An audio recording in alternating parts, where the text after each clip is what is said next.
Yes, I've used Lego in teaching and learning, and I've used it in a couple of different approach. I find it really interesting because it helps crystallizes learning in a more practical way, especially being a lecturer in project management, sort of help crystallize that concepts and theories of project management. So an example is I've used Lego to build an understanding of the constraints in managing projects. So the sort of basics of project management constraint deals with time, quality, and cost.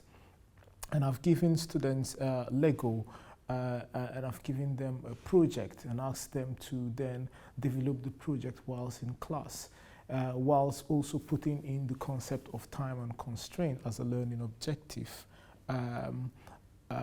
Time as a constraint, resources, as well as the quality or the specification that the client is asking for a particular product. And then I allow students to then actually develop that product whilst in the sort of context of the time, quality, and cost constraints. And that sort of perfectly reflects the sort of real project scenario in a very small learning space.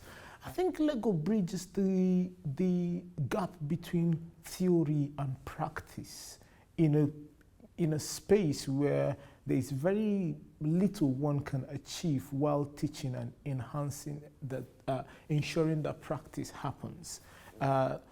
So I find Lego as this, piece of tool that allows me to bridge the gap between the theories and the complexities of theories.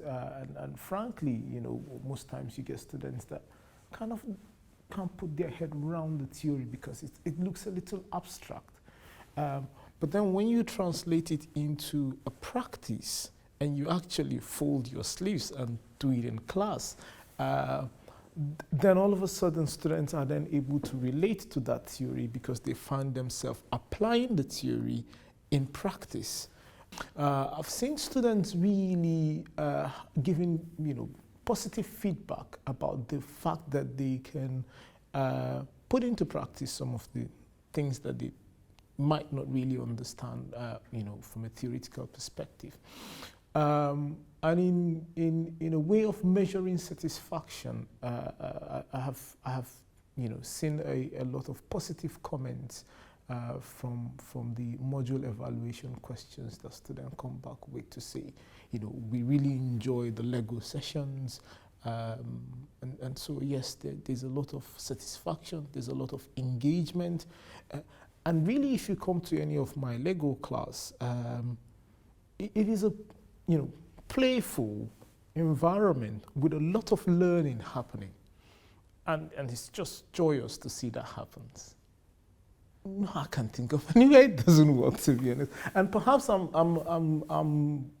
at an advantage here because of the kind of modules that I teach.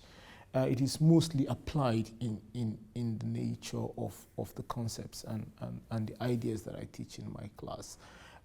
So perhaps it's an advantage for me, but I want to encourage staff to try and use it and perhaps then learn as they use it.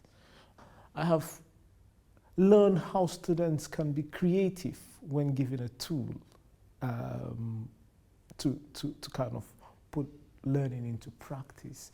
And I have seen how students have either understood or misunderstood a concept or a theory by the model that they build using Lego.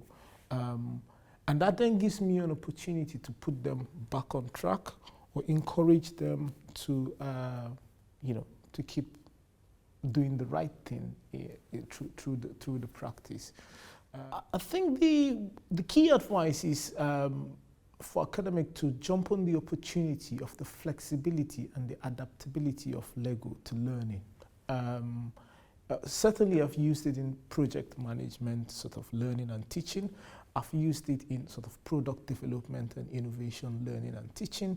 And I find it very easy to sort of adapt, mold, and fit it into a particular discipline or concept or theory that the tutor wants to adopt. So as much as it may sound as if it is a constraining piece of learning kit, I would say, it is not. It is a very wide and versatile and very adaptable tool for learning.